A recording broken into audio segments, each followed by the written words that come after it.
What's going on, guys? It's Brandon back here again for another BFR. I just recorded the previous video, which would have gone out last night as of the recording of this video. This video should be going out during the day, probably around the afternoon of November 29th, tomorrow in this case.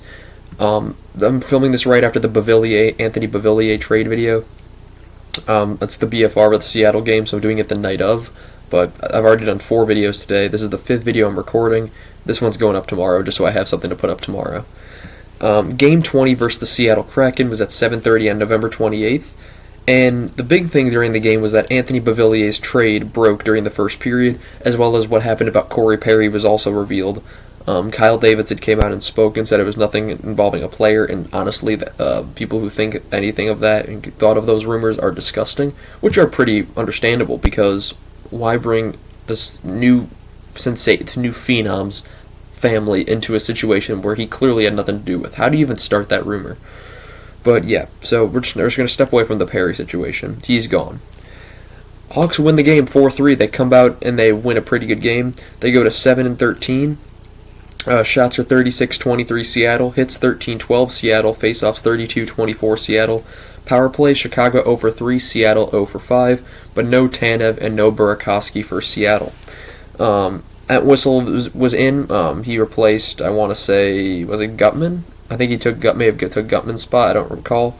But first period, McCann has a break that's wide where guys were falling all over the place early, including Wes McCauley, the referee. Tyler Johnson has a break that's saved.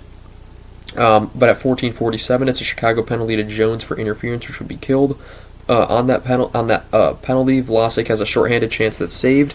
And then out of the box comes Jones, and then he and Phillips get a 2-on-1 that would be saved as well.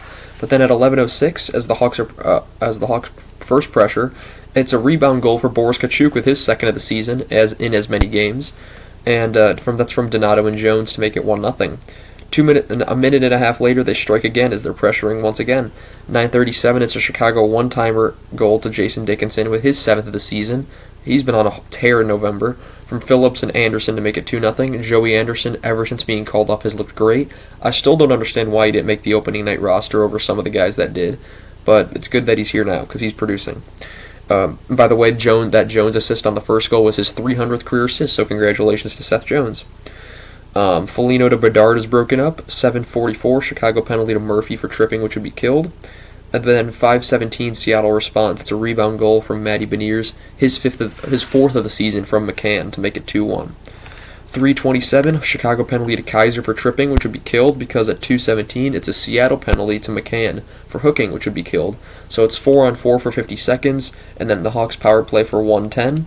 And on the Hawks power play, Seattle scores a shorthanded goal. It's an open net essentially because Mrazek went flying out of his net, and it was off a bad turnover, and Grubauer shoots it up to the ice to Wenberg. Wenberg goes right in, and Alex Wenberg gets his 3rd of the season from Larson and Grubauer to make it 2-2. We go to the second period, it's all tied up.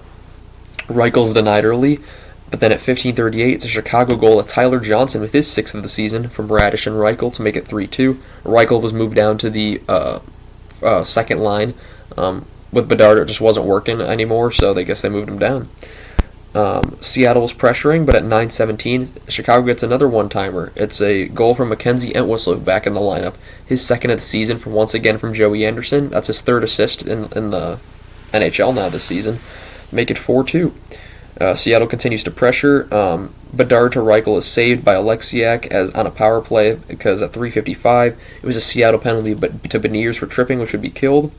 And then 1:49, just everything broke loose. There's penalties to Foligno and Gord, and then Donato and Grubauer, which would be served by McCann. That's all for unsportsmanlike conduct. It stays 5-on-5, and they took forever to figure this out. First it was Korchinski and McCann, and then it was everyone but Korchinski and McCann, and it was bizarre. We go to the third period. Tolvanen is denied. McCann and Schwartz are robbed. 13:09, Seattle gets one back. It's a goal from Ty Cartier, 4th of the season from Beniers to make it 4-3. Mrazek was pissed on a chance that eventually got cleared because he covered it up and McCann clearly poked it free and he was letting the official have it. 11:27, Seattle penalty to Schultz for slashing, which would be killed, but the Hawks had some good chances on that, and they blew it. They blew an opportunity, and I was convinced they were going to lose the game at that point. There's a scramble before the penalty there as well. That was also covered up. 6:46, Chicago penalty to Reichel for slashing, and then at 5:49, it's a Chicago penalty to Kachuk for tripping. So it's a 5-on-3 for a minute and 3 seconds before it being a 5-on-4 for 57 seconds. It is all killed off. The Hawks' penalty kill was at work today, and their power play did absolutely nothing. Schultz is saved. Seattle has a timeout at 5:49. That's when the 5-on-3 starts. They were just humming. Tolvanen has a tip that's denied. Seattle pulls the goalie with a little before 2 minutes to go, but Entwistle gets a shot on the empty net, and it's horrifically wide. I mean, it was a tough angle on the backhand, but it went flying the complete opposite side of the rink. But yeah, so the Hawks get a win here. Still haven't won back-to-back games. Now they play Detroit at 6 o'clock on Thursday, I believe. I do not believe Patrick Kane will be suiting up. If he does, it'll be hell of a surprise. But a welcome one, sure. It'll hurt to see him in a Red Wings jersey. It already hurt enough to see him in a Rangers jersey, but seeing him in a Red Wings jersey, one of the Hawks' old rivals, might kill my father. But that's going to be all I have for you guys today. I want to thank you guys so much for watching. Hopefully it's all I have for you guys today. It's been the 5th video. Again, this will be going up tomorrow. Thank you guys so much for watching. Thank you for all your support. Leave your thoughts down below, and I'll see you guys in the next one. Have a good one.